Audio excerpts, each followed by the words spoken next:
Et je vous signale qu'on aura une traduction simultanée entre français et anglais, hein, pour les gens qui veulent suivre en anglais et en français. En français, la plupart parlent français, alors donc il n'y a pas de problème. Alors, je tiens à excuser Alexander Fanta, vous savez, qui est le journaliste de Net Gazette, qui est un journaliste allemand, qui fait partie d'un journal d'investigation et qui a été le premier à soulever le problème des SMS entre Ursula von der Leyen, donc la présidente de la Commission européenne, et le laboratoire Pfizer concernant le dernier contrat, le troisième contrat de Pfizer, parce qu'il a perdu un membre de sa famille. Et c'est moi qui expliquerai comment il a procédé. Alors, dans un premier temps, moi, je vais vous expliquer ce qu'ont fait les députés européens, parce que quand même, c'est une sacrée saga, tout ça. Vous savez que, bon, il y a eu le Covid qui a commencé en décembre 2019. Il a été officiellement déclaré pandémie en janvier 2020. Et très vite, au niveau de la Commission européenne, la Commission a décidé de faire des achats groupés parce qu'elle estimait qu'il fallait un accès au vaccin à tous les États membres, quel que soit, je dirais, leur PIB. Et ça partait d'une très bonne intention pour pas qu'il y ait un favoritisme entre des États riches qui pouvaient acheter des vaccins et des pays les plus pauvres qui seraient à la traîne. Donc, il a été décidé de faire un achat groupé. Pour ça, le Parlement a été saisi pour voter un budget en avril 2020 de 2,1 milliards d'euros pour faire ce qu'on appelle des achats anticipés, des APA, des contrats d'achat anticipés. C'est-à-dire pour pousser les laboratoires pharmaceutiques à les aider pour qu'ils fassent une recherche pour trouver des vaccins. Donc, ça a été fait et très vite, nous, c'est en novembre, lorsque la commissaire européenne chargée de la santé, Mme Kyriakides, a indiqué qu'il y avait des contrats qui étaient en cours de négociation avec d'abord 6 laboratoires, ils faisaient ces contrats et nous, on a demandé la transparence de ces contrats. Pourquoi ? Parce qu'on avait été interpellés par des citoyens européens qui disaient ben, nous, si jamais il y a un vaccin, parce qu'à l'époque, il n'y avait pas de vaccin, hein, c'était pour aider les laboratoires à trouver un vaccin, on veut savoir quelles sont les clauses, c'est-à-dire est-ce que s'il y a des effets secondaires, et vous savez que tout médicament a des effets secondaires, qui va nous indemniser, qui on pourra saisir. Et donc ça, on veut que ça soit écrit, on veut le voir. Sur le prix des vaccins, sur la transparence, sur par exemple les sites de production, qui produit et comment. Vous voyez, il y avait toute une série de choses que les gens voulaient avoir. Et donc, on a demandé, et moi-même, j'étais intervenue en plénière pour demander la transparence concernant les contrats. Là-dessus, Mme Kyriakides, donc la commissaire européenne chargée de la santé, avait dit bah, écoutez, on vous donnera l'accès à ces contrats. Le 11 janvier, la Commission met à disposition des eurodéputés le contrat CureVac, parce que CureVac était d'accord pour fournir des éléments de ce contrat. Sauf que lorsqu'on a regardé des éléments de ce contrat, qui étaient en pièces confidentielles, sans portable, vous voyez, on ne pouvait pas inviter, par exemple, un juriste pour regarder ces contrats, on a vu qu'ils étaient caviardés, c'est-à-dire que tout ce qui intéressait les citoyens européens, tout ça, c'était noirci. Donc, on a encore interpellé Mme Kyriakides et enfin, ils ont donné le contrat expurgé de CureVac sur le site. Mais les autres, on ne l'avait pas du tout. Donc, le 20 janvier, on a fait une première demande d'accès aux documents par rapport à 6 députés des Verts du Parlement européen. Donc, il y avait des députés de Luxembourg, c'était Tilly Metz, il y avait Margaret qui était une Danoise, il y avait Jutta qui est une Allemande, moi-même et Kim qui est une Hollandaise. Vous voyez, il y avait plusieurs pays qui ont demandé explicitement d'avoir accès aux documents. Alors, la commission, là, nous a fait poireauter, elle nous a dit, elle ne nous donnait pas de réponse. Et tout ça jusqu'au 30 juin, où ils nous donnaient que des réponses négatives. Et donc là, on a dit, on continue, on a fait ce qu'on appelle une candidature confirmative, donc de ces 6 députés. Et ils n'ont encore pas répondu. Et c'est le 21 avril que là, quand on a vu qu'ils ne nous donnaient pas de réponse, ou la réponse était négative, alors notre plainte a été enregistrée. Et on a écrit, alors si ça intéresse les journalistes, une lettre, donc le 20 janvier 2021, à Madame Ursula von der Leyen pour lui demander, alors toute une série de demandes, hein, vous savez, quel est le prix à payer, les sites de production, le nombre de doses à délivrer par trimestre, les accords relatifs à la propriété intellectuelle, y compris tout accord relatif à une licence non exclusive, la responsabilité et l'indemnisation pour tout dommage causé par un vaccin, les clauses relatives à l'accès au vaccin en Europe, etc., etc. Des tas de données d'ailleurs, puisque vous savez qu'après on a créé une commission Covid, qu'on demandait, qu'on n'a toujours pas. Vous voyez, on ne sait même pas quel est le stock des vaccins à l'heure actuelle dans chaque pays. Qu'est-ce qui a été donné, par exemple, aux pays en développement? C'est incroyable, on n'a que des bribes, mais on n'a pas de tableau précis qui nous indique quelle est la quantité de vaccins dont on dispose également la Commission. Alors, voilà, on en est là. Nous, on a saisi la Cour de justice européenne pour avoir accès à ces contrats, parce que ce n'est pas seulement ces contrats-là, mais c'est tous les contrats pour les futures pandémies. Et même, je dirais, c'est tous les contrats qui vont lier HERA, qui est cette pseudo-agence, qui est une émanation de la Commission, vis-à-vis des laboratoires pharmaceutiques. C'est très important qu'à partir du moment où on donne de l'argent public, qui est l'argent européen, eh bien, qu'on puisse avoir accès à ces contrats.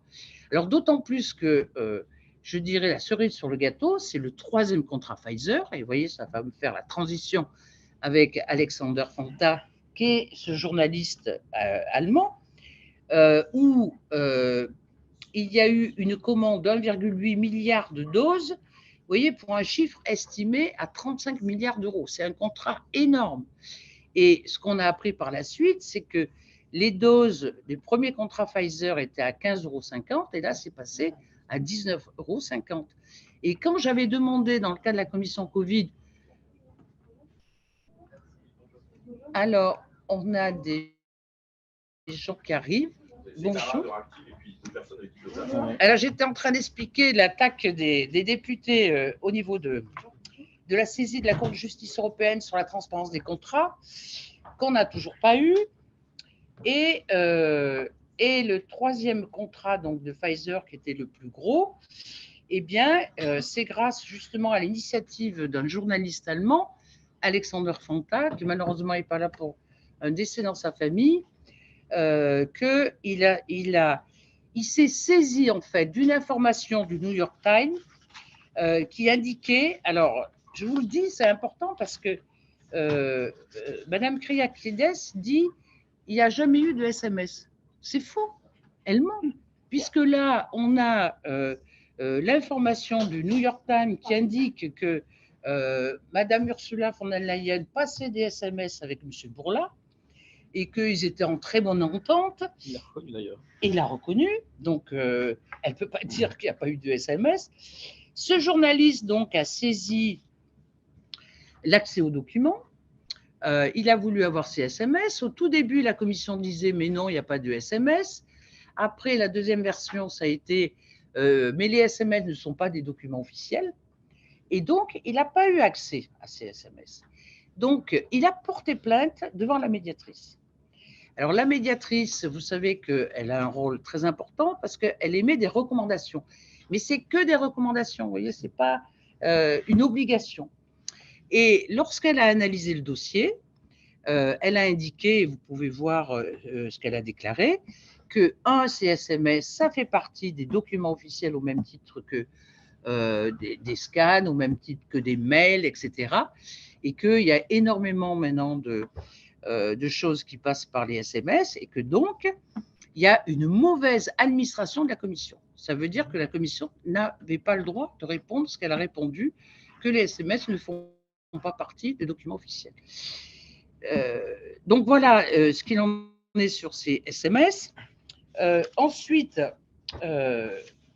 comme l'information était sortie par le New York Times, eh bien, avec un journaliste du New York Times, ils ont saisi aussi la Cour de justice européenne. Donc, 2 saisies, la nôtre au niveau des 5 députés verts qui ont saisi la Cour de justice sur la transparence des contrats. Deuxième attaque au niveau de la Cour de justice européenne, c'est on veut avoir accès à ces SMS. Donc, on en est là. Qu'est-ce qu'il y a d'autre à rajouter là-dessus? Et juste la Cour de justice européenne, ils ont répondu pour l'instant. Eh bien, il y a eu des mémoires, on a rendu les mémoires et on attend maintenant, on attend la Cour de justice européenne. Alors, ce qu'on sait aussi, c'est que sur ces SMS, il y a une autre attaque, c'est le procureur européen. Et le procureur européen, dans le cadre, vous savez, je suis membre de la commission contrôle budgétaire, elle est intervenue et elle nous a dit « J'ai jamais autant reçu de demandes de citoyens européens concernant la transparence de ces contrats, concernant les SMS. » Et donc, elle a lancé une investigation. Alors, ce qu'elle nous a dit, c'est qu'il y avait 3 juges de différents pays qui avaient été saisis, plus 3 autres. Mais on attend aussi ce qu'elle va faire, le procureur européen, par rapport à ces SMS. Donc, vous voyez que c'est quand même une attente des citoyens européens sur à la fois, vous voyez, ce n'est pas une remise en question de la vaccination, tout ça, c'est une remise en question de la transparence concernant les institutions européennes. D'autant plus que, alors j'ai regardé parce qu'il y a des dates, le contrat qui a fait que la Commission européenne a pris le lead, vous voyez, il date du 18 juin 2020. La Commission a signé un contrat avec les 25 États membres. Cet accord autorise l'exécutif européen à conclure en leur nom des contrats d'achat anticipés avec des fabricants de vaccins et l'accord met en place un comité de pilotage et des équipes de négociation dont la composition est précisée. Vous voyez, ça, c'est le contrat qui a lié la Commission avec les laboratoires pharmaceutiques. Et pourquoi je vous en parle? C'est qu'au niveau des CSMS, vous avez vu, la médiatrice, grâce à Alexandra Franta, a été saisie. Mais la Cour des comptes, et là aussi, en tant que membre de la Commission contrôle budgétaire, la Cour des comptes est venue. Elle a tout épluché. Elle est allée à la commission lui a donné, notamment la DG Santé, à l'époque qui était responsable, maintenant c'est plus la DG Santé, c'est IRA, tous les documents, notamment les documents du comité de pilotage et les documents de la négociation des scientifiques, vous voyez, qui élaborent par exemple la quantité de doses qu'il faut demander, qui indique, vous voyez, les conditions au niveau des vaccins. Et là, vous regardez le rapport de la Cour des comptes, il est très explicite, il dit, eh bien, le dernier contrat, il n'y a rien. Pas de comité de pilotage, pas les gens, les négociateurs scientifiques, on ne sait pas qui c'est, et il n'y a même pas de compte-rendu, vous voyez, sur la quantité de doses qu'il faudrait demander, etc. Et la Cour des comptes a dit, mais là, il y a un gros bug. Ce n'est pas normal qu'on n'ait pas accès, vous voyez, à toutes les prémices, donc au respect des règles qui avaient été établies par l'Europe au moment de la signature du contrat du 18 juin 2020. Vous voyez, il était bien explicitement dit qu'il fallait le comité de pilotage et des équipes de négociateurs dont la composition est précisée. Et dont Mme von der Leyen ne fait pas partie. Et dont, tout à fait, Mme Ursula von der Leyen n'a aucune compétence dans le cadre de ces contrats. Et c'est pour ça que ces SMS prennent une importance importante, parce que si elle a passé directement des SMS pour établir les 1,8 milliard, parce que personne ne sait d'où il sort ces 1,8 milliard de doses, ni le prix, vous voyez, ni les conditions après, si les États membres n'en veulent plus, et on en rediscutera si vous voulez, si vous avez des questions là-dessus, parce qu'on a les dernières informations sur le 3e contrat, eh bien, ce n'était pas à elle de décider. Et donc, elle a outrepassé ses droits. D'où l'importance de ces SMS. C'est aussi le contrat qui a fait basculer le prix. Oui, c'est ça. Augmenté de 4 euros. Enfin, de 15, à 19 et quelques, oui. On parle de 41 milliards, c'est ça, le total du 3e contrat. Du troisième contrat, oui, parce qu'on était à 35 milliards si on était à 15,50 € et là, on est passé au-delà des 40 milliards. Et c'est très important parce que ça pénalise maintenant, puisqu'il y avait une clause qui était dans ce troisième contrat et pas dans les autres, qui obligeait les États membres à acheter. Et ça, on verra, si vous voulez, par la suite, les clauses du troisième, parce que Pfizer n'a pas lâché. Il veut toujours vendre ses doses aux États membres. Sauf qu'avec la pression de la Commission, avec la pression de la Commission, des États comme la Hongrie, comme la Pologne, n'ont pas signé l'avenant parce que Pfizer leur dit « Ok, on va réduire des doses, notamment 170 millions de doses, mais on veut que ça soit à ce prix-là. » Et notamment, ils les revendent aux États à 10 € la dose. C'est-à-dire, nous, France, par exemple, on a tant de millions à acheter, puisque c'était obligatoire. Vous voyez, sur les 900 premiers millions de doses, il y en a 450 qui ont déjà été utilisées en 2022, mais il en reste 450 millions de doses en 2023. Et chaque pays a son quota. Avec une date de péremption? Alors, la date, ça a été prolongé en 2027. Mais il y a 70 millions de doses sur 4 ans qui vont être distribuées dans chaque État. Pfizer a accepté qu'un certain nombre de doses soient payées maintenant 10 €, même si vous ne les voulez pas, même si Pfizer ne va pas les fabriquer. Mais ils veulent une compensation, c'est ce qu'ils ont appelé les flexibilités, vous voyez, au niveau du prix, pour les payer 10 €. Alors, vous voyez que la Pologne, ils sont montés… Là, Ouais. en gros, chaque État aura 70 millions de doses encore à acheter, c'est ça? L'ensemble, hein, sur l'Europe. Hein. C'est 70 millions sur l'ensemble de l'Europe Oui. à dispatcher Oui. à 10 € la dose. Oui. C'est un préjudice direct qui découle de la négociation d'Ursula von der Leyen avec Albert Bourla. Parce que ces États membres sont préjudiciés si on les oblige à acheter pour ne pas être livrés. Donc c'est… Et oui, mais là, ils ont signé. Et il y en a 2 États qui n'ont pas signé, c'est la Pologne et la Hongrie.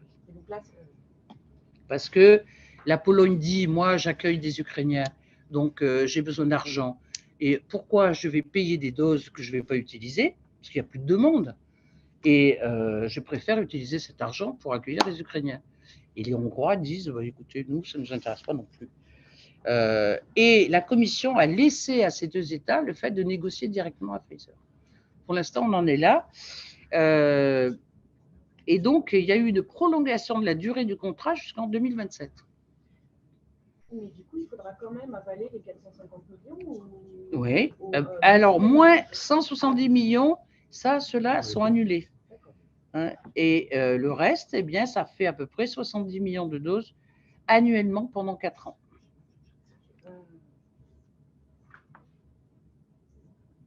Voilà. Et une critique qu'a fait d'ailleurs l'Agence européenne des médicaments, ça a été de dire, en fait, ce contrat, même pour l'avenir, si jamais il y a un variant qui arrive, hein, qu'on a une future pandémie, on n'a que le monopole avec Pfizer. Parce qu'en fait, l'Europe, elle s'est rendue complètement dépendante de Pfizer maintenant. Vu, vous voyez, le prolongement des doses, tout ça. Donc, voilà, on a eu la Cour de justice européenne, Europe, enfin, député européen, puis New York Times, toujours bon, sur cette transparence. Et maintenant, je vais passer la parole à Frédéric Baldan, puisque là, vous avez saisi une autre, hein, carrément la Cour pénale, et je voudrais vous donner la parole parce que je trouve que vous avez apporté un plus au niveau de cette motivation. Alors moi, les questions que je vous pose, c'est pourquoi en tant que citoyen, vous avez porté plainte à la Cour pénale et sur quelle base? Mais en tout cas, merci d'être là. Donc voilà, je tiens quand même à saluer votre action comme député, parce que tous les députés européens n'ont pas nécessairement défendu l'intérêt général dans ce dossier. Donc je tiens vraiment à saluer le fait que vous et certains de vos collègues, voilà, vous avez bien défendu l'intérêt général. donc ça porte à votre crédit.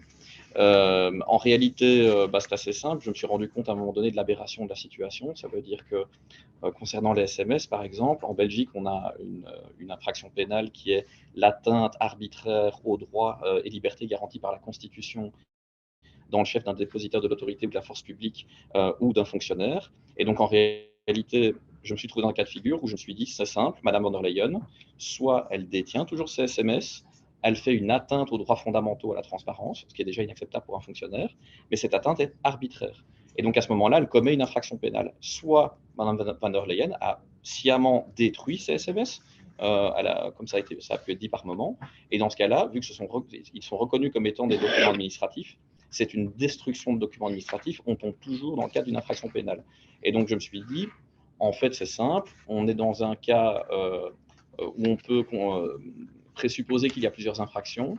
D'abord, puisqu'elle a agi en négociant avec son ami proche, dont on voit au final que son entreprise, donc je parle de M. Bourla, l'entreprise Pfizer prend un monopole sur le marché, et elle n'était pas mandatée pour le faire. Elle a, à mon sens, commis une autre infraction qui est l'immixtion dans les fonctions et titres. Ça veut dire que c'est une prérogative qui revenait aux États membres et elle s'est arrogée illégalement cette prérogative. Donc voilà, elle n'avait pas de mandat pour agir.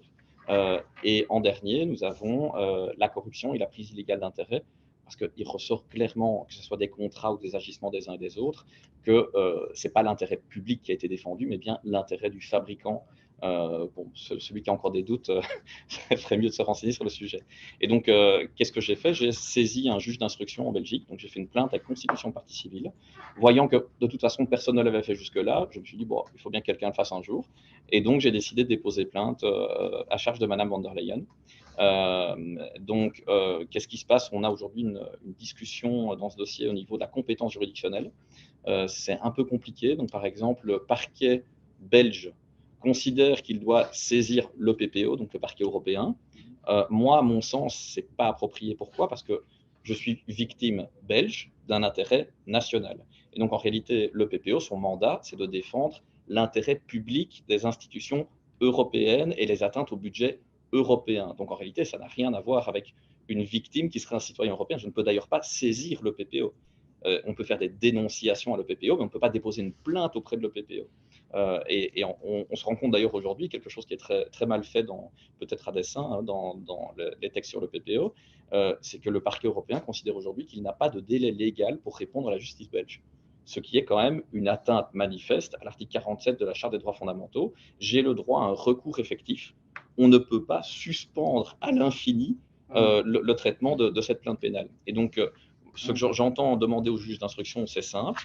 C'est, par exemple, comme devoir d'enquête, c'est qu'il saisisse le téléphone qui a servi à échanger ces SMS, que ce soit par WhatsApp ou peu importe. Voilà, qu'il saisisse l'appareil. Si les SMS y trouvent toujours, Madame aura commis une infraction, notamment vis-à-vis du New York Times, mais aussi de moi-même et de Monsieur Fanta. Et si elle les a détruits, elle fera un aveu au juge d'instruction en disant qu'elle a manifestement détruit des documents administratifs. Donc c'est ce qui m'a occupé au niveau de la juridiction pénale. Et donc, j'ai pris une autre mesure conservatoire beaucoup plus récente, qui est de me dire, mais quand on voit le mensonge de Mme Kyriakides, c'est ouvertement un mensonge, hein, c'est pas très compliqué de voir que c'en est un, elle est contredite par M. Bourla et d'autres, en disant que Mme von der Leyen n'a rien à voir avec cette négociation, c'est contraire au rapport de la Cour des comptes, donc c'est vraiment honteux comme mensonge. J'en suis venu à la conclusion de dire, mais si Mme von der Leyen reste en fonction, elle a une capacité de nuire à l'enquête. Donc, en fait, elle peut supprimer d'autres documents qui éventuellement seraient des preuves à charge et elle peut influencer des fonctionnaires et d'autres éventuels membres de la Commission européenne. Alors, nous sommes souvenus avec mon avocate de la Commission Santer. Vous vous souvenez, moi je suis peut-être un peu jeune pour ça, mais donc à la fin des années 90, une commission était gravement mise en cause, à peu près de la même manière, mais le contrat était les montants étaient moins importants que ceux-ci. Et donc la commission Santer, à l'époque, a été amenée à démissionner. On a fait des rapports d'audit pour expliquer que même un commissaire qui, à la limite, disait ne pas être au courant d'une fraude organisée par son administration avait quand même une responsabilité parce qu'il avait perdu le contrôle de son administration. Donc il y a vraiment des choses au niveau de l'éthique qui ont été remarquablement bien faites à l'époque. A été publié par la suite au journal de l'Union européenne, donc il a sa force juridique, un code d'éthique pour les commissaires européens. Et donc, je me suis rendu compte avec mon avocate que Madame von der Leyen avait très clairement violé les dispositions de ce code d'éthique. Et donc, j'ai saisi en référé la Cour de justice de l'Union européenne en demandant, et ils ont la capacité de prendre toutes mesures nécessaires. Madame von der Leyen n'est pas comme Madame Rivasi, une politicienne élue par le peuple, représentant le peuple. Donc, à mon sens, il n'y a pas dans l'action de la Cour une atteinte à la séparation des pouvoirs. Et donc, je leur demande la suspension immédiate de Mme von der Leyen et d'autres commissaires européens de leurs fonctions, parce que c'est assez simple. Si on ne le fait pas comme monsieur le conservatoire, après qu'ils aient perdu toute notion de la morale publique, comme c'est décrit dans le code d'éthique, ils ont une capacité de nuisance à l'enquête qui les vise. Et donc, comme fonctionnaires, ils devraient être écartés le temps de l'enquête. Si on définit à la fin que, en fait, tout était normal, pourquoi j'ai vraiment des doutes, mais pourquoi pas, voilà, eh bien, à ce moment-là, qu'on réintègre ces fonctionnaires. Mais là, le niveau comment dire, d'atteinte aux droits fondamentaux, de règles de bonne conduite et de code d'éthique est tellement élevé, c'est plus possible de défendre cette position. Madame Rivasi l'a très bien dit en interview hier. En fait, nous avons collectivement, sans nous concerter, que ce soit M. Fanta, que ce soit le New York Times, Madame Rivasi, ses collègues des parlementaires de différents groupes, et moi-même, nous avons saisi presque toutes les juridictions. Nous avons entamé presque toutes les procédures possibles à charge de Madame von der Leyen, et je ne peux pas comprendre que la Commission continue de la sorte à couvrir Mme von der Leyen et surtout nous ignorer publiquement. C'est-à-dire que quand je vois des questions remarquablement posées par des députés à laquelle la Commission ne répond pas, quand je vois que même si nous avons un foin médiatique terrible, par exemple, l'information de la plainte pénale a été même censurée dans certains pays et très bien reprise dans d'autres. Je pense qu'il y a à peu près une vingtaine de pays, une vingtaine de langues, et dans des grands journaux, hein, des journaux très connus, Euronews, Politico, Euractiv, ça a été refait en belga, dans la presse française aussi, Blast, les autres. Et donc, on ne comprend pas que la Commission européenne, qui se dit être démocratique, ne réagisse pas à ce fait. Ça veut dire qu'elle invisibilise ce fait, elle fait comme si ça n'existait pas. Alors je comprends que c'est une stratégie de communication, mais elle est inacceptable en démocratie. C'est-à-dire qu'ils sont remis en cause, et bien qu'ils en prennent acte et qu'ils se justifient, mais agir de la sorte, ça montre vraiment un mépris général pour les droits fondamentaux que je vois uniquement. Je rappelle quand même que la Charte des droits fondamentaux a la valeur de traité et la Cour de justice considère qu'elle a la valeur constitutionnelle. Et on se retrouve avec uniquement certains députés qui montre, comme Mme Rivasi, le rattachement à ces principes démocratiques et à ces droits fondamentaux. Et ça devient quand même un peu interpellant, à mon sens. Donc c'est aussi ce qui nous pousse à agir, c'est de dire, la justice, aujourd'hui, on a un momentum avec elle, c'est de dire, est-ce que vous respectez la séparation des pouvoirs et que vous allez agir? Parce que maintenant, il y a une évidence qui est quand même aux yeux de tous. Et est-ce que les institutions vont finir par respecter la Charte des droits fondamentaux de l'Union européenne ou vont admettre qu'en fait, elles se dispensent de la respecter? Et donc, c'est pour ça que je suis assez reconnaissant de votre combat. Et en fait, on s'intéresse peu au fait que vous soyez d'un parti ou d'un autre. C'est votre action vis-à-vis de ces droits fondamentaux qui est intéressante. Et c'est pour ça que même sans aide nécessairement de votre sensibilité politique, on peut vous soutenir parce que votre action est juste et d'intérêt général. Merci. Alors, juste pour ajouter quand même, vous savez, on a créé une commission Covid, commission spéciale. On pensait qu'en créant cette commission spéciale, on aurait accès à de l'information. Eh bien, ça a été horrible. On n'a pas eu accès à l'info. Quand on avait les directeurs des différents laboratoires pharmaceutiques, certains sont venus, d'autres ne sont pas venus, dont M. Bourla, 2 fois. Et on avait demandé au niveau, alors à plusieurs groupes politiques, hein, parce que c'est quand même une importance sur le politique, on avait demandé à ce que Pfizer ne soit plus accepté au niveau du Parlement. Donc ça, plusieurs groupes politiques. Eh bien, à la conférence des présidents, ça a été refusé. On avait demandé à ce que Mme von der Leyen vienne s'expliquer, puisque la commission était coincée à un moment. Elle disait on ne peut pas répondre à sa question. Et il fallait l'interlocuteur, donc la présidente de la Commission européenne.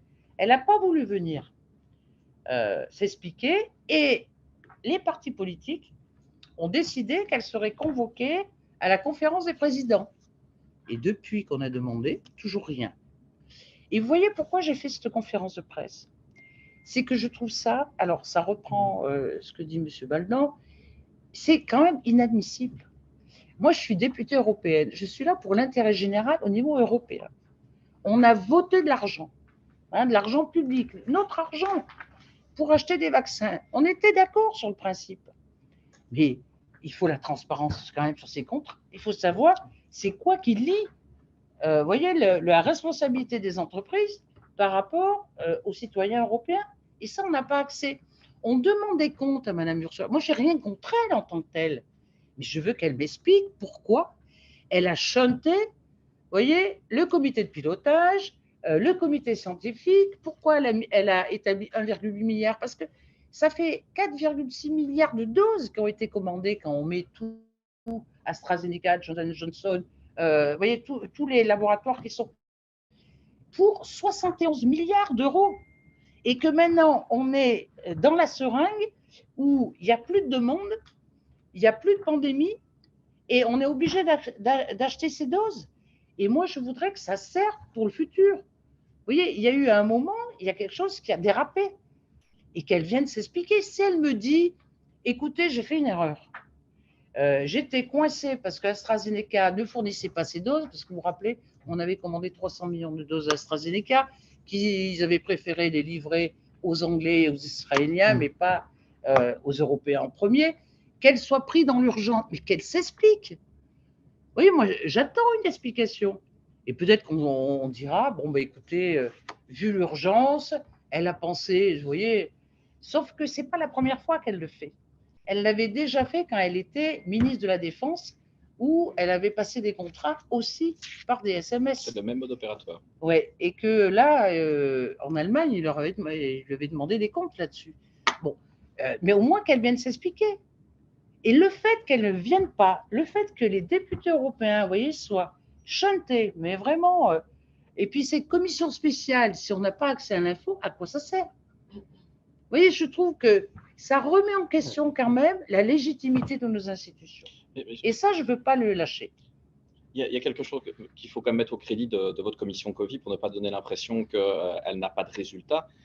Votre commission, elle a quand même mis en lumière deux témoignages que je trouve intéressants, enfin, les différents parlementaires. D'abord, c'était Madame Janine Small de Pfizer qui a quand même avoué que le fabricant n'a jamais étudié la capacité de son produit à empêcher les transmissions d'un individu à l'autre, ce qui est quand même assez troublant vu les narratifs des gouvernements et l'imposition des QR codes, donc qu'on peut voir aujourd'hui quasiment comme un crédit social, parce qu'on voit que c'était arbitraire et pas une atteinte aux droits fondamentaux qui était légitime et proportionnée.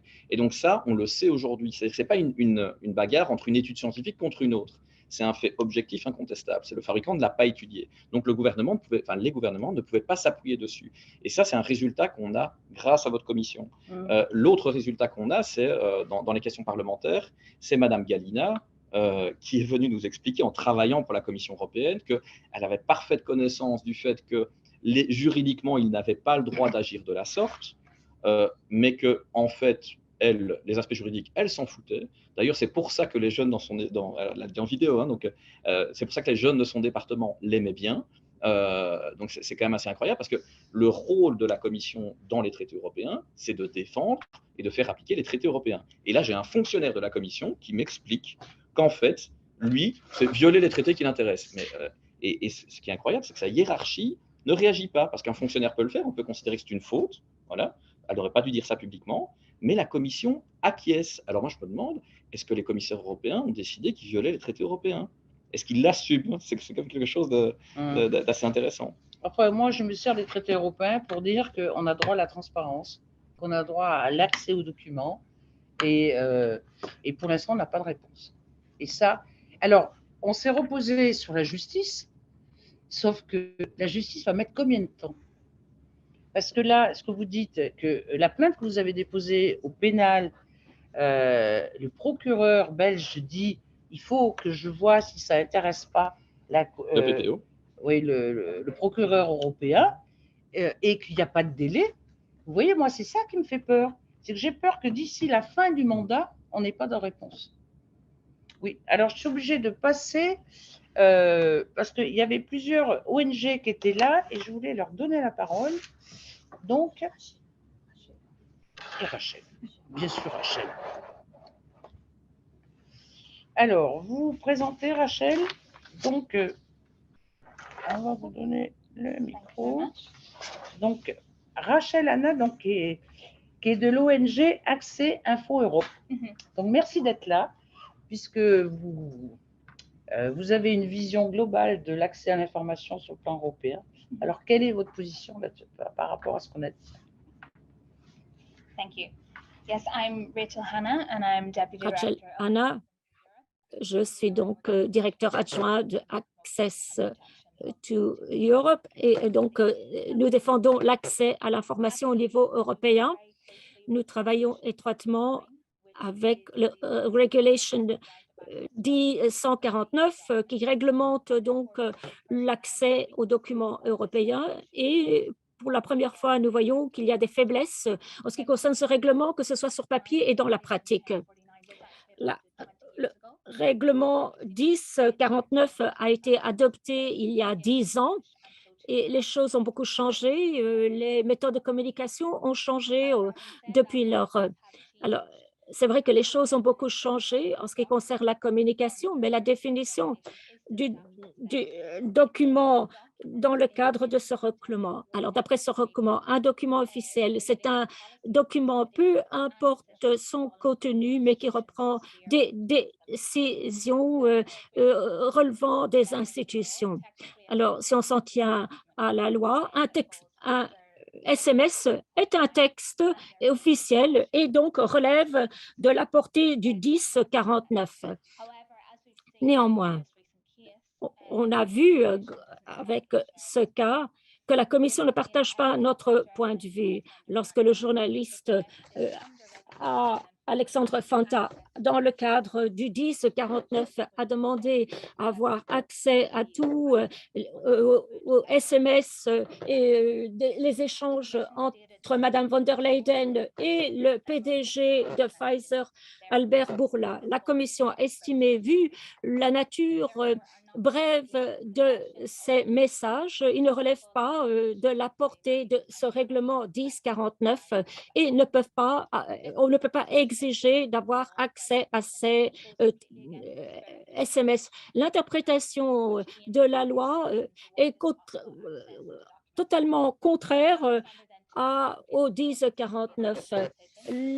Alexandre Fanta a contacté le médiateur. Le médiateur a clairement spécifié que c'est le contenu du document et pas la forme du document qui doit être examiné et que les SMS relèvent de la portée du 1049 et la Commission ne peut pas se baser sur l'argument de la longueur ou du format de ce message pour expliquer qu'on n'a pas droit à avoir accès. Le médiateur a aussi recommandé que l'accès ne devrait pas être l'accès aux documents ne devrait pas être limité et la Commission a déclaré que ils étaient justifiés par la pratique courante pour refuser l'accès. Le New York Times a aussi publié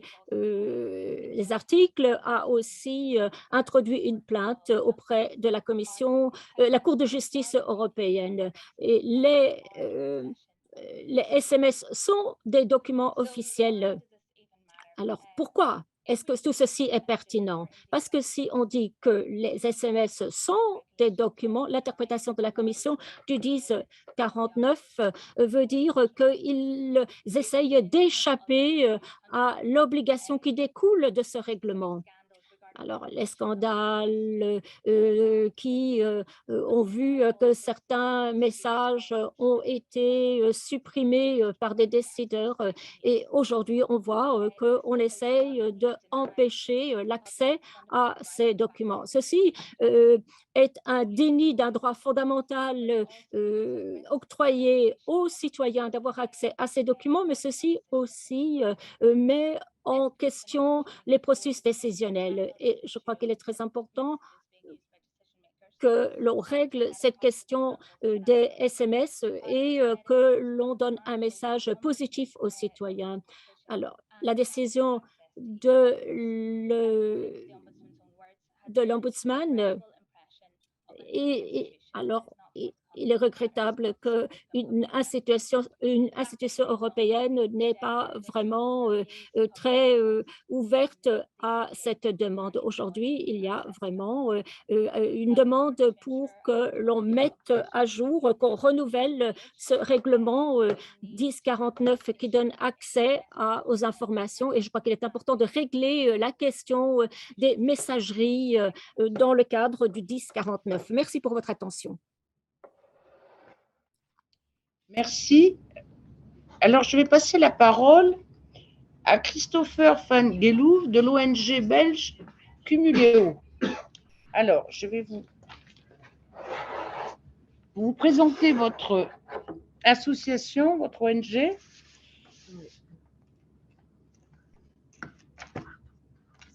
Allez-y. Bonjour, merci pour cette invitation. En fait, donc, je représente Cumuleo, qui est un site qui promeut la transparence en Belgique, comme cumuleo.be. Donc, d'une part, la transparence des mandats, fonctions et professions exercés par nos responsables politiques et nos fonctionnaires. Et alors, l'autre pilier, c'est la publicité de l'administration, donc la transparence des documents administratifs. C'est pour ça que je rejoins tout à fait votre diagnostic sur l'importance de la transparence, que ce soit en Europe, mais que ce soit dans chaque pays de la communauté européenne. Et par exemple, en Belgique, on a notre gouvernement qui est en train de revoir la législation sur la transparence des autorités fédérales. C'est une législation qui date d'il y a 30 ans, donc on aurait pu s'attendre à ce que, vu qu'il n'y a pas eu d'évolution pendant 30 ans, qu'il y ait des pas importants qui soient faits vers cette transparence. Et en fait, on se rend compte que le texte est vraiment à minima. En fait, il ne fait que régler les recommandations du Conseil de l'Europe, du GRECO, donc recommandations en matière de lutte contre la corruption. Et en fait, pourquoi je vous parle de ce cas belge, c'est qu'en fait, dans les informations qu'on arrive à avoir, on se rend compte que la crise sanitaire n'est pas tout à fait étrangère à ça. On a en fait un gouvernement qui se referme un petit peu comme une huître. Les ministres m'excuseront pour cette comparaison. Mais en fait, voilà, par rapport justement à cette crise sanitaire. Et en parallèle, en Belgique, mais aussi en Europe, et on le voit à travers vos combats, on a aussi une société civile qui est de plus en plus informée, qui est de plus en plus en demande de transparence, d'accès à des documents, et on a de l'autre côté des autorités publiques qui sont de plus en plus fermées. Et là, je pense qu'il y a vraiment un risque, une tension démocratique qui est en train de se créer, qui est vraiment un risque pour nos démocraties. Et donc, c'est pour ça que je pense qu'il est vraiment fondamental d'avancer sur ces questions de transparence, de plaider pour un renforcement des législations et pour l'application. Parce qu'après, il y a les législations, et on le voit dans le cas que vous défendez avec les SMS, il y a la législation qui, comme ça a été rappelé par Access Info, qui est très claire. Les SMS, ce sont des documents administratifs, ils doivent être transmis, et puis il y a l'application de cette législation qui est problématique. En Belgique, en fait, le droit d'accès aux documents administratifs est inscrit dans la Constitution. C'est l'article 32 de notre Constitution, et donc sa violation est un délit pénal. Donc c'est fort comme sanction, et en fait, on se rend compte dans la pratique que nos autorités publiques n'ont pas de problème à commettre des délits pénaux plutôt que d'assumer la transparence. Donc vraiment, l'importance d'avancer sur cette question-là pour éviter cette fracture démocratique, parce que le regard sur les autorités qui refusent cette transparence change fondamentalement, je pense, dans la société. Le regard sur l'Europe à travers ce SMS Gate change aussi, et il y a des élections qui approchent. C'est pas positif, et ça peut amener à des changements importants. Et donc la communauté européenne, les autorités quelles qu'elles soient de tous les pays, doivent vraiment faire attention à justement ne pas fracturer la société, fracturer le regard que les citoyens portent sur leur action. Très bien. Est-ce que il y a Médecins du Monde, vous voulez prendre la parole? Alors, voilà. Oui. Je vous remercie, Médecins du Monde vous remercie pour l'action qui est menée ici aujourd'hui. Alors, notre l'expertise de Médecins du Monde est très centrée sur les enjeux d'accès aux médicaments et propriété intellectuelle. Effectivement, en ce qui concerne ce que vous avez dit plus tôt, quelle est la question de le fait qu'aujourd'hui nous retrouvons dans une situation de vulnérabilité car dépendant de Pfizer. Et ce que nous avons pu remettre en cause pendant la pandémie étaient justement les brevets qui justifiaient ce dit monopole tenu par Pfizer et BioNTech. Nous avons alors les demandes de brevets des entreprises, enfin de BioNTech spécifiquement, auprès de l'Office européen des brevets étaient tenues. Comment vous dire, il y a une phase dans la procédure de demande de brevet où celles-ci sont secrètes. Et à un moment, les demandes de brevet, enfin dans l'évaluation, dans la procédure elle-même, elles sont publiées et celles-ci ont été publiées en fin 2021. Et c'est là qu'on a commencé à pouvoir avoir connaissance justement de la qualité des demandes de brevet qui avaient été faites par BioNTech. Et nous avons utilisé un outil qui est un outil que tout citoyen peut utiliser, qui est les observations de tiers. C'est des aides à l'examination, à l'examen du brevet.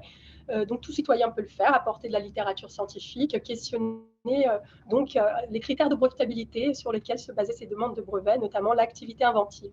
Et ce que nous avons voulu challenger, c'était justement cela. On a apporté des éléments très forts qui questionnent donc l'activité inventive des demandes de brevet de BioNTech. Nos réflexions ont été notamment prises en compte par l'examen qui vient avant donc la concession du brevet. Donc l'examinateur de l'Office européen des brevets a pris en compte et a dit qu'effectivement il fallait que BioNTech reformule sa demande. Et on est très attentif à cela parce qu'on sait que en fait la question de la propriété intellectuelle met les entreprises dans une situation de force lors de la négociation. Donc, si nous avions plus de visibilité sur tout ce processus, ça aurait été des éléments importants qui auraient pu être pris en compte dans la négociation, de prix notamment, parce que nous jugeons qu'on ne pourra pas avoir de prix juste si on n'a pas de transparence. Donc, on mène un plaidoyer avec plusieurs ONG, notamment en France et en Europe, sur la question de la transparence du prix des médicaments. Et voilà, donc toute cette action-là, elle vient dans ce contexte, le contexte notamment de la résolution de la transparence de l'Organisation mondiale de la santé que nous défendons. Et voilà, nous voulons voir tout cela reflété au niveau européen. Et cette action-là, elle est voilà. Donc, on attend les résultats comme vous. Et nous suivons de près avec nos alliés européens et français. Voilà. Est-ce qu'il y a quelqu'un de Global Health Advocates? Oui, vous voulez prendre la parole? Alors, je n'ai pas prévu spécialement, mais merci pour la question.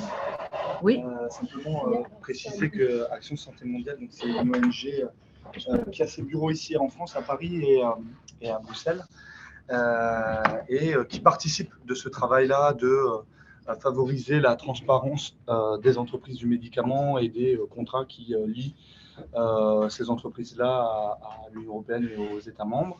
On a sorti et publié en fait 2 rapports en fin d'année de cette année, excusez-moi, au mois de janvier justement, qui s'appelait Access Denied, quand les entreprises de médicaments sont à la droite du conducteur, on va dire, si je le traduis très mal en français.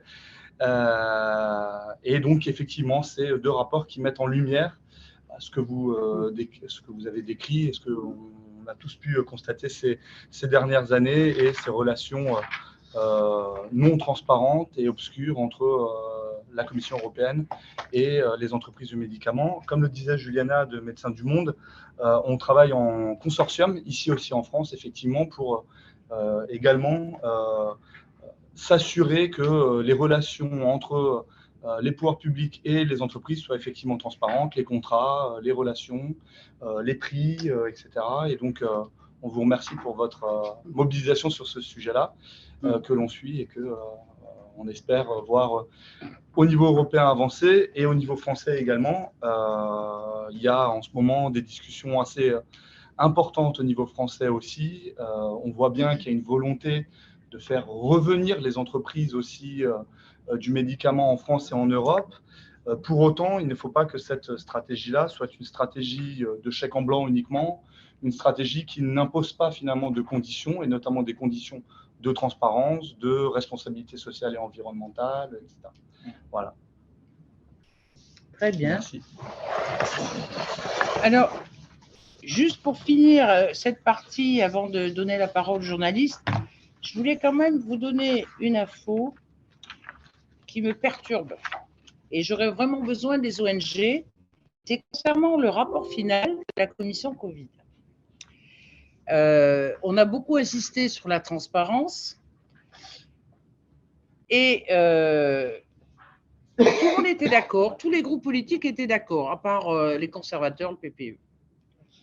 Et puis, on vient d'apprendre qu'en fait, la Commission européenne a fait un lobbying incroyable vis-à-vis des élus, notamment le groupe socialiste.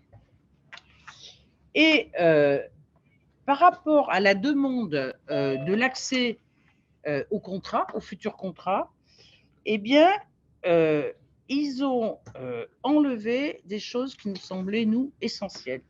Je vais vous lire un compromis qui a été, donc, qui va être publié. Demande à la Commission de publier la version non expurgée des contrats d'achat pour le grand public après leur date de résiliation respective, y compris toutes les informations d'intérêt public, lorsque cela est légalement possible.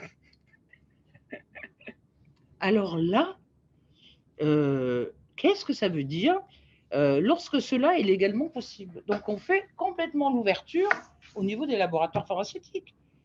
Ils nous ont toujours dit « Ah, mais on ne peut pas vous donner tous les éléments des avenants parce que… alors, au début, vous aviez cité Sandra Gallina qui disait « On attend à ce que tous les contrats soient faits, après, on vous les donnera. » Et puis après, on vous les donnera, vous avez vu, il y a énormément de parties qui étaient noircies. Et là, on leur laisse la possibilité de le faire. Et là, moi, j'ai besoin vraiment des ONG de la mobilisation pour écrire, pour dire aux députés européens socialistes, il faut accepter ça. En fait, vous savez, dans la Charte des droits fondamentaux, il y a un droit très particulier qui est l'interdiction d'abus de droit. Ça veut dire que les autorités ont l'interdiction d'évoquer un droit pour en supprimer un autre. Et donc, ce que fait la Commission européenne, elle nous oppose le droit d'un tiers privé contre l'intérêt général à la transparence. La transparence est un droit fondamental. Ce qui doit être préservé, c'est l'intérêt public et pas l'intérêt du laboratoire. Et donc, ces éléments, ils doivent être publics et c'est inacceptable de considérer que Pfizer, qui est un privé, aurait des droits comme fournisseur supérieurs aux citoyens européens. C'est quelque chose d'inadmissible. Alors, vraiment, moi, je suis insurgé contre ça et je ne vais surtout pas le voter. Mais là, c'est vrai qu'il y a eu un lobbying, notamment d'ERA, en disant « Ah, mais avec les négociations de Pfizer, ne soyez pas trop exigeants vis-à-vis de la transparence. » Sauf que ce que je vous ai indiqué tout à l'heure, c'est fait, la transaction pour le 3e contrat, maintenant. Donc, pourquoi faire quelque chose qui est en deçà de ce qu'on demande sur la transparence absolument des contrats dans le futur? Si vous voulez opposer le droit des affaires, en plus, c'est quelque chose de marrant. Pourquoi? Le contrat, il est signé. L'opération a eu lieu. Mais où est le risque pour Pfizer en termes de concurrence, vu qu'il a… C'est vrai qu'on aurait dû faire un marché public, mais il n'y a pas eu de marché public. Mais bon, voilà, le contrat est signé. Il n'y a pas de risque pour Pfizer d'être mis en concurrence de manière déloyale par un concurrent. Et donc, en réalité, opposer le droit des affaires, c'est scandaleux. Ah ouais, vraiment, enfin, je voulais vous dire que c'est un combat de tous les jours. Parce que moi, ce qui m'inquiète toujours, c'est plus on parle de transparence, moins il y en a. Hein, ça a toujours été un peu comme ça. Et c'est pied à pied qu'il faut défendre la transparence. On veut avoir accès à tout. Et sur le plan européen, quand on voit ce qui se passe sur les pesticides, quand on voit ce qui se passe sur les recherches, à tous les niveaux, il faut absolument que ça soit, comme vous dites, l'intérêt public qui soit prioritaire et non pas l'intérêt privé. On ne leur demande pas la recette des vaccins. Vous voyez, on leur demande des choses qui intéressent les citoyens européens. Et je trouve qu'il faut qu'on soit hyper vigilants, les députés européens et bien sûr les citoyens européens dans leur ensemble sur ces exigences-là. C'est pour ça que je m'insurge, vous voyez, contre. Si dans le rapport final il y a ça, eh ben, ça veut dire que. Vous savez, même quant à l'augmentation de prix, il y a quelque chose qui est troublant, c'est de dire on leur a payé la recherche et développement. L'armée américaine les a aidés pour la logistique et pour la production. Il n'y a pas eu de besoin de marketing parce que c'était une précommande, vous avez dit, pas. Donc en gros, pas besoin de fabriquer d'abord, pas besoin d'avoir de stock. Ça a coûté quoi à l'industrie pharmaceutique? Parce que c'est vraiment une question qu'il faut se poser. C'est-à-dire que si ça lui coûte, comme certaines estimations, 2 € et qu'elle le revend 20, on ne peut pas considérer qu'elle a été bienfaitrice de l'humanité, qu'elle a sauvé l'humanité par charité. C'est quand même faire x10 quelque chose, un produit sans risque, où elle ne prend pas les effets secondaires en charge. Mais on dit, mais le contrat, il est ouvertement lésionnaire de l'intérêt public. Tout est à charge de la collectivité et tous les bénéfices retournent à l'industrie. Et ils deviennent propriétaires des brevets qu'on a payés pour eux, à un moment donné. Et plus en France, vous avez une législation fiscale spéciale, c'est-à-dire qu'on peut faire du crédit impôt recherche. Donc, c'est-à-dire qu'on peut regagner de l'argent public en ayant une recherche et développement financée éventuellement par l'aide européenne. Oui, alors, je vais passer maintenant la question aux journalistes, parce qu'on est bavards. Excusez-moi, vous avez vu le reportage sur France 2 sur Pfizer, Commission d'enquête. Ils ont fait des essais, apparemment, le grand public peut le reconnaître, ils ont fait des essais sur la population africaine, sur les enfants. C'est des criminels de Pfizer déjà. Et alors, je tombe sur ça dans le Leclerc. Alors, vous vous présentez, s'il vous plaît. Pardon. Oui, oui. Moi, je suis musicien, mais en fait. Ah, d'accord. Mais en fait, même ce pitié mais en fait, je suis quand même mandataire d'un parti politique, enfin plus de Pélos. Donc, on était vraiment sur la politique sanitaire. Ouais. Alors, est-ce qu'il y a des journalistes qui ont des questions à poser? D'accord, on en parlera. Oui, allez-y. Donc moi, c'est Florence Gaillard, là en l'occurrence pour Blast. Moi, je voulais savoir, il y a depuis le moment, ça fait 2 mois à peu près que vous avez déposé votre plainte. Au pénal.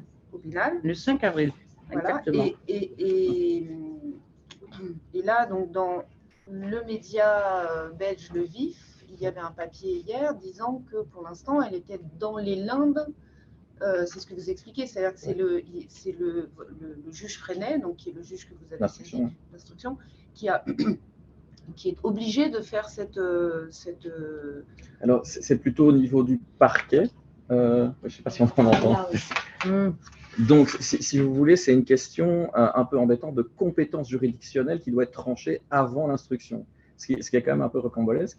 Ça veut dire qu'en signant le traité de l'OPPO, enfin pour le PPO, l'État a accepté que notre justice dépende en fait, s'il estime que la question peut concerner le parquet européen, qu'il délègue en fait la priorité au parquet européen, qui doit dire est-ce que c'est d'intérêt selon lui du parquet, sachant qu'il ne peut représenter que l'intérêt des institutions dans le cadre d'une lésion au budget européen. Et après ça, en réalité, le parquet national a le droit de décider ce qu'il fera de l'avis de l'OPPO. Donc, c'est quelque chose d'un peu surprenant qui. C'est un peu un no man's land, c'est quelque chose de nouveau. Hein, donc, Et du coup, il y a un délai. Est-ce qu'il y a un délai éternel qui doit répondre ou est-ce que c'est longtemps? Et donc, ce que je disais, c'est qu'en réalité, ça m'apparaît même comme étant un problème juridique. Le parquet européen a répondu au journaliste belge du Vif, David Leloup, qu'en réalité, il n'avait pas de délai légal pour répondre au parquet belge. C'est-à-dire que le parquet belge est obligé de les solliciter et doit attendre leur avis. Et eux disent, on n'a pas de délai légal pour répondre. Et je disais tout à l'heure, ça m'amène à une considération qui est l'article 47 de la Charte des droits fondamentaux de l'Union européenne. Je vous rappelle, comme ça doit être une institution européenne comme la Cour européenne de justice, ben, ils doivent respecter ce texte qui a valeur de traité. J'ai le droit, en tant que citoyen, à un recours effectif. Donc, ça veut dire qu'on ne peut pas m'opposer une durée illimitée ou indéterminée. Donc, à un moment donné, pour le moment, on peut encore être gentil. Le journaliste du Vif a quand même rappelé que la plainte faisait 13 pages, qu'un lecteur du Vif est capable de la lire en une demi-heure et qu'il s'étonne quand même que le parquet européen, après 2 mois, n'ait pas été capable de la lire. Donc ça indique déjà dans quelle situation on est. Mais en réalité, il y a un moment où on va leur dire, vous êtes bien gentils, mais soit on va saisir la Cour de justice en disant, le texte, manifestement, il contrevient au traité européen, enfin, la Charte des droits fondamentaux. Et donc, ils vont devoir agir en conséquence. On va considérer que cette approche, alors, de saisir le parquet européen n'est pas légale, elle n'est pas conforme au traité. J'espère avoir répondu à la question. Oui, non, mais il n'y a pas de... Oui, allez-y. Mais... C'est ça. Attends. Ah, c'est peut-être ça que... Ok. On entendra la question de toute façon. Bonjour, Clara Bloch pour une question d'un point de vue peut-être plus institutionnel et juridique.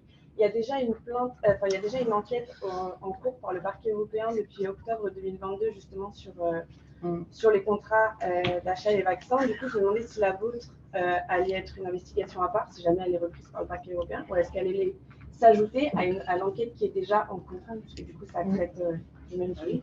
Voilà.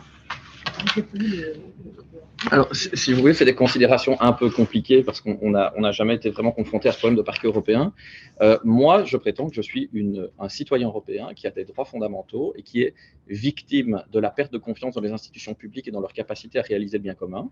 Et donc, en réalité, je saisis le tribunal belge en vertu d'un intérêt belge. Je considère que Mme von der Leyen, qui, je rappelle, a des pouvoirs qui lui sont délégués par les États membres, ce n'est pas la Commission qui délègue des pouvoirs aux États membres, hein, c'est les États, par la signature du roi des Belges, enfin, c'est dans le cas de la Belgique, qui a institué Madame de certains pouvoirs. Et donc, en réalité, elle est en délégation dépositaire de l'autorité publique. Et donc, je dis, elle a porté préjudice à la Belgique et aux citoyens belges. Donc, pour moi, c'est de la compétence de la juridiction nationale. Et donc, en réalité, s'ils me disent, nous allons transférer au parquet européen qui n'a la possibilité que de défendre l'intérêt des institutions, alors ça veut dire qu'on efface ma qualité de victime. Et que, alors à ce moment-là, je n'ai plus de recours effectif pour défendre mon intérêt national ou mon intérêt personnel. Ça va poser des problèmes de droits fondamentaux. Alors c'est difficile de répondre à votre question de manière certaine parce que, je vous dis, ce sont des cas de figure, vu que le PPO est un nouveau parquet européen qu'on n'a jamais rencontré parce qu'on n'a jamais utilisé ce texte. Puis c'est son vrai gros dossier. J'attends de voir ce que va dire le procureur européen. Parce que là, c'est un dossier où elle s'est en quelque sorte auto-saisie, puisqu'il y avait beaucoup de demandes. Hein, comme c'est indiqué, on ne peut pas saisir un citoyen. En fait, le PPO a fait un communiqué de presse en disant, vu le nombre de signalements que nous avons reçus, nous indiquons au public que nous allons ouvrir une enquête. Et c'est assez particulier, j'ai vu une intervention de Didier Reynders, qui est le commissaire européen à la justice. On l'a questionné sur un rapport d'activité de l'EPPO. Le PPO a indiqué pour quel montant total de fraude éventuelle ou de lésion éventuelle ils étaient saisis. Et le contrat de Pfizer ne peut pas être dedans parce que son seul montant est supérieur au total du montant d'activité de l'EPPO. Et donc, on se demande qu'est-ce qu'il se passe parce qu'ils ont fait un communiqué disant qu'ils se saisissent de l'affaire et dans leur rapport d'activité, le montant ne peut pas être pris dedans. Donc, on se demande, est-ce qu'effectivement, et c'est peut-être pour ça que les députés, je ne sais pas, n'arrivent pas à avoir d'informations, mais qu'est-ce qu'il se passe? Est-ce que réellement, et il n'y a pas de transparence, encore une fois, au niveau du parquet. Donc, ça devient un peu embarrassant. Donc, il y avait une question qui était... Oui, Stéphano, c'est ça? Oui, Stéphano. Est-ce qu'il peut... Oui. Alors, on va aller dans le participant. Oui. Et on va... Il est où, Stéphano? Alors, attendez. Voilà, on va lui ouvrir. On va vous donner la parole, monsieur Stéphano. Ouais, si on y arrive. Si on y arrive, parce que là, je ne pense pas que j'y arrive. Et sur le chat, il ne peut pas mettre sa question? Ou oui, c'est ici. Ouais. Voilà, ça y est. On vous entend. Allez-y. Hi, I will speak in English. Je vais m'exprimer en anglais si possible. Oui. Stefano Valentini, j'ai eu l'occasion de parler avec la députée Rivasi. Ah. Maintenant, il passe au français. Je profite du fait qu'il y a des juristes dans la salle pour poser une question assez technique sur les contrats. Donc, je voulais savoir si les contrats, et notamment les troisième contrat qui était signé par la Commission européenne avec Pfizer, il est lié en quelque mesure avec l'autorisation pour la mise sur les marchés du vaccin de Pfizer qui a été octroyé par l'EMA. À savoir, si j'ai fait un scénario purement hypothétique.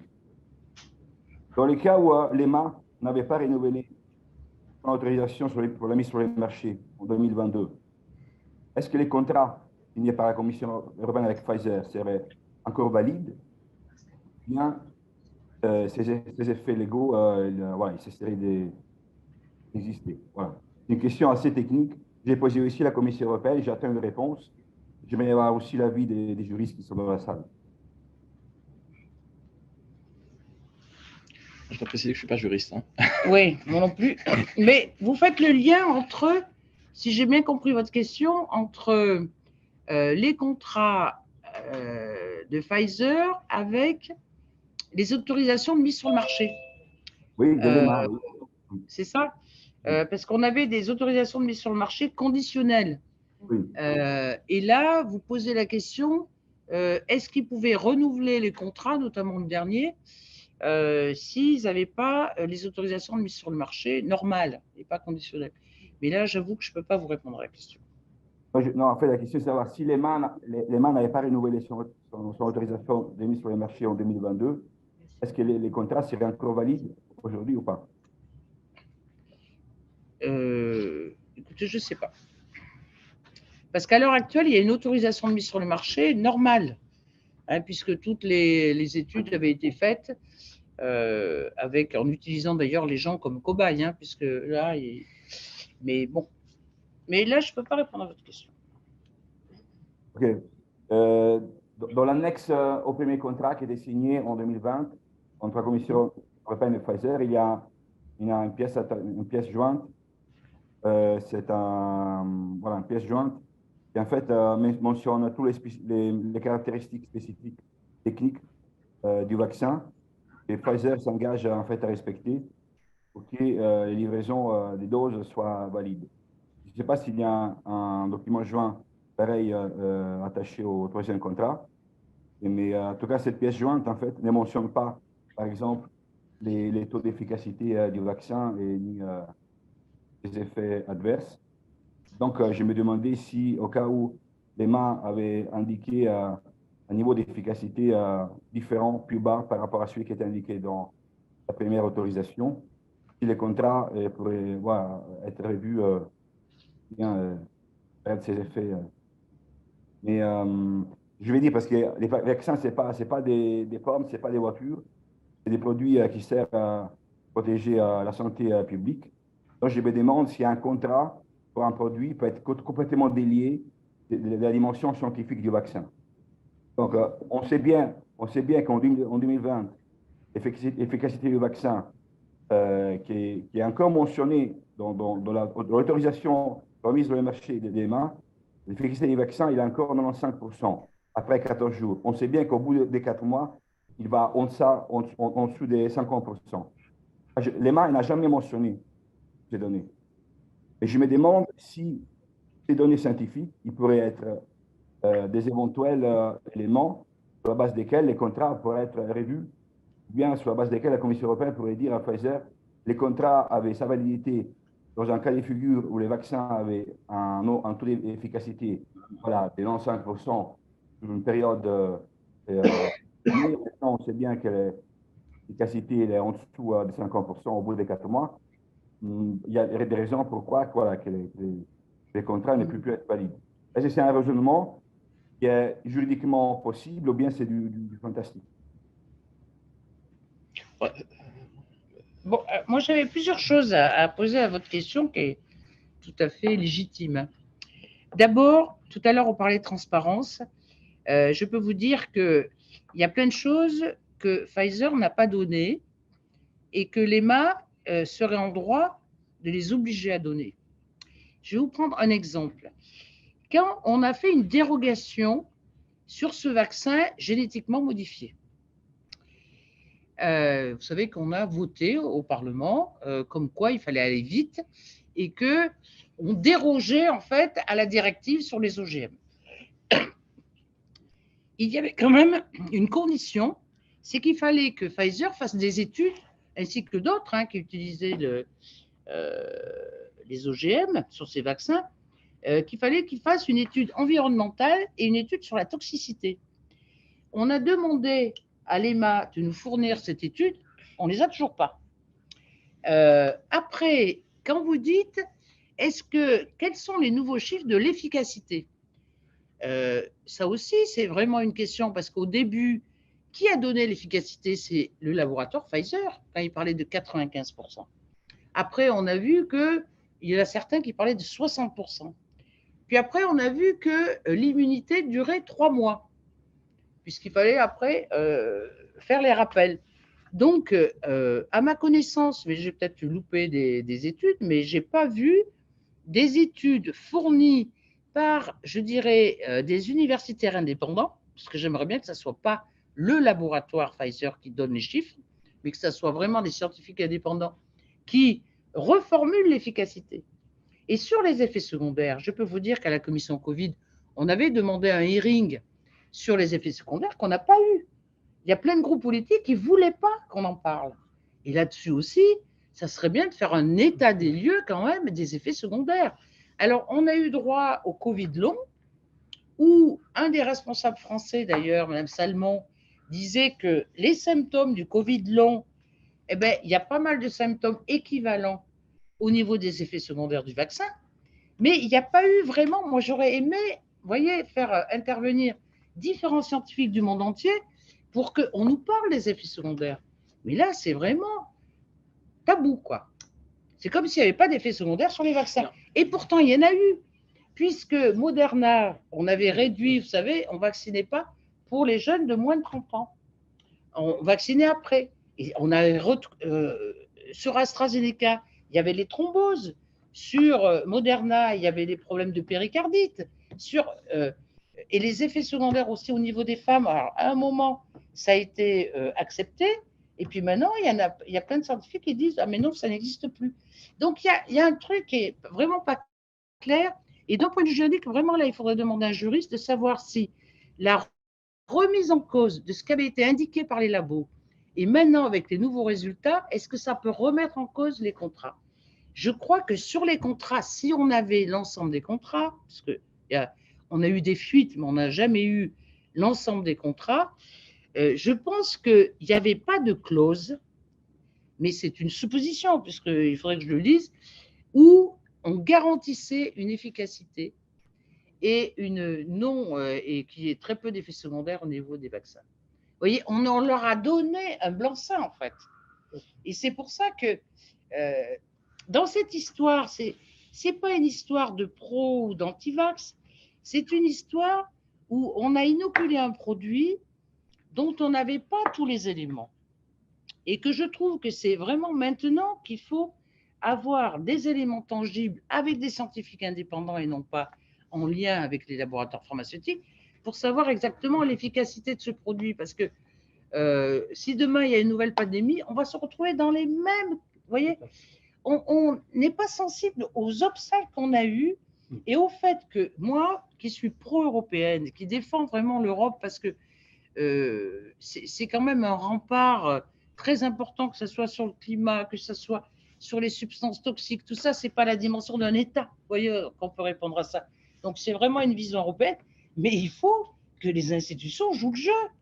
Moi, je n'ai pas envie que les institutions prennent le pouvoir. Vous voyez, même sur les députés européens et encore moins sur les citoyens européens. Et là, on a une crise. Une crise qui est où notre dernier rempart maintenant, c'est la justice.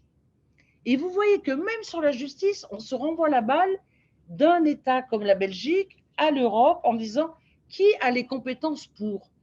Mais c'est grave ça, parce que quand on parle de démocratie, ça veut dire qu'il faut que chacun soit le rempart dans la défense, vous voyez, de la démocratie à tous les niveaux et dans la défense d'une justice indépendante.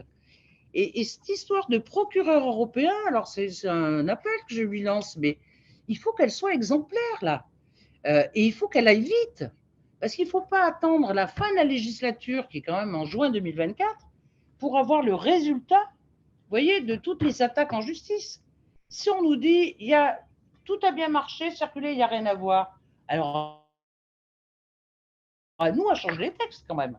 Mais si on n'a pas de réponse jusqu'à 2024, eh ben, il y aura une suspicion, vous voyez, sur nos institutions. Et ça, je trouve ça dramatique. Vous voyez, la crédibilité, la démocratie, ça ne s'instaure pas, ça se construit.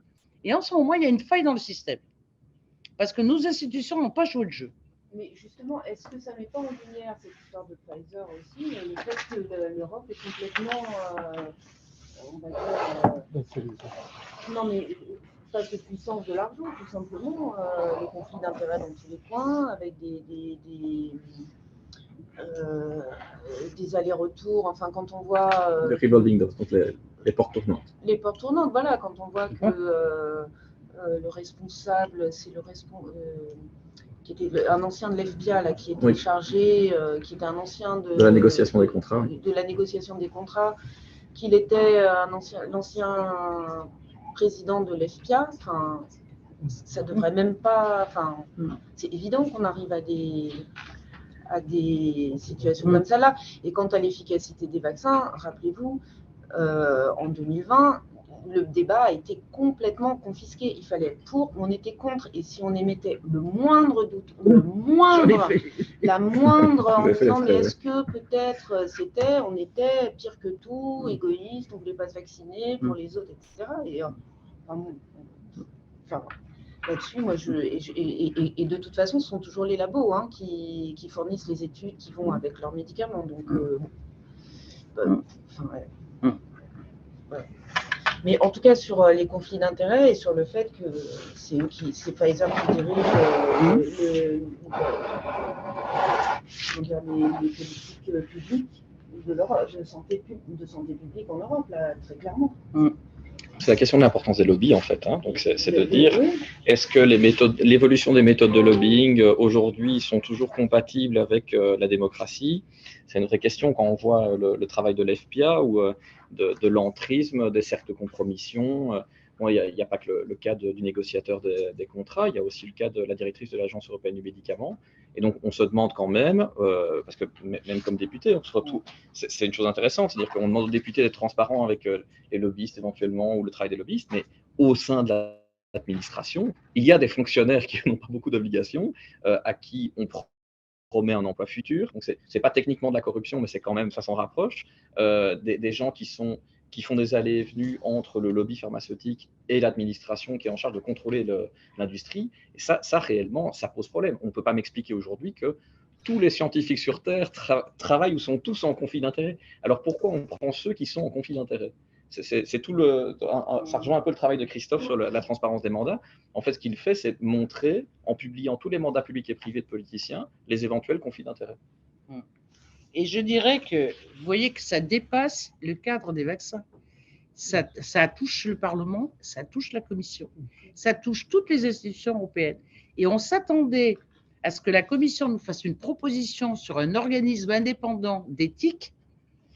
Eh bien, les premières propositions sont hyper décevantes parce qu'ils mettent encore des députés, des gens, des hauts fonctionnaires, etc., alors que nous, on voulait des experts qui n'ont rien à voir avec ça, qui ont un pouvoir d'investigation et un pouvoir de sanction. Vous voyez que ça, c'est l'ensemble du système.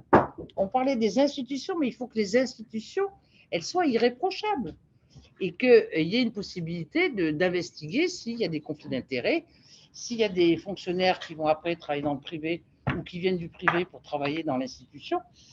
Voilà, c'est un ensemble de choses. Mais on doit terminer. Donc, merci d'avoir posé ces questions, merci d'être là. Et vous voyez que notre sujet dépasse le cadre de la pandémie, mais qu'on doit se servir de ça pour renforcer à la fois nos institutions, pour renforcer le contrôle et puis pour renforcer aussi les sanctions, parce que s'il n'y a pas de sanctions, si c'est toujours, vous voyez le concept name and shame, ça ne suffit pas. Et là, on voit bien qu'on est à une phase où on a besoin d'organismes indépendants, il faut que les gens rendent des comptes, Vous voyez, on demande aux gens de rendre des comptes s'ils ne payent pas leurs impôts. Hein, eh ben, il faut qu'ils rendent des comptes sur leur conflit d'intérêts, puisque ça a été fortement attaqué dans le cadre de la santé. Mais il y a les agences aussi. Hein. On voit bien que les agences donnent des recommandations, mais si c'est fait par des gens qui ont travaillé dans l'industrie ou dans les lobbies. Vous avez essayé de prendre une mesure quand même. Hein, donc, faut rappeler votre commission Covid. Donc, vous en étiez également signataire de cette décision. Vous avez pris cette décision d'interdire l'accès au Parlement européen aux lobbyistes de Pfizer, ce qui n'a pas été suivi par le Parlement européen. Donc, il y a une confusion entre la commission Covid et le Parlement européen. Donc, voilà, pour être bien clair, ce sont des députés comme Michel Rivasi qui ont demandé l'interdiction. Ils étaient unanimes dans leur commission. C'est le Parlement qui n'a pas suivi. Donc, ça montre quand même que il y a un problème du contrôle du lobbying. D'abord, la déclaration, je rappelle, n'est pas obligatoire. Donc voilà, on est invité à se déclarer. Voilà, moi c'est mon cas, je suis déclaré.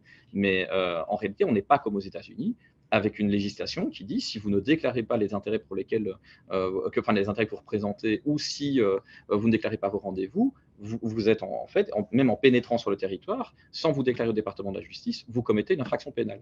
Donc, ils ont réellement une législation forte qui s'appelle la FARA, qui attaque les propagandistes et les agents de renseignement étrangers. Chez nous, on a des institutions européennes et aucune sanction éventuelle pour les gens qui sont non déclarés, pas transparents sur leurs intérêts. Et donc, comment est-ce qu'un député, dans ces conditions-là, peut faire son travail en toute tranquillité et sans influence malsaine de l'extérieur? En fait, on vous met dans des conditions où l'exercice de votre fonction est très compliqué. Et on ne prend pas les mesures en sanctionnant ces pratiques. Mais par contre, les lobbies prennent des mesures contre nous. Oui. Voilà. Merci en tout cas de nous avoir suivis. Et puis, si j'ai un espoir, c'est que ça sert de leçon, qu'on renforce nos institutions, qu'on renforce notre législation et que dans le domaine de la santé, ce soit vraiment des scientifiques indépendants qui fassent des études. Vous voyez, moi, j'étais pour que la troisième phase qui est déterminante, eh ben, ça soit des scientifiques indépendants et pas que les labos. Merci en tout cas. La troisième phase, elle a été faite en grandeur nature. Un essai grandeur réelle. Merci. Voilà. Et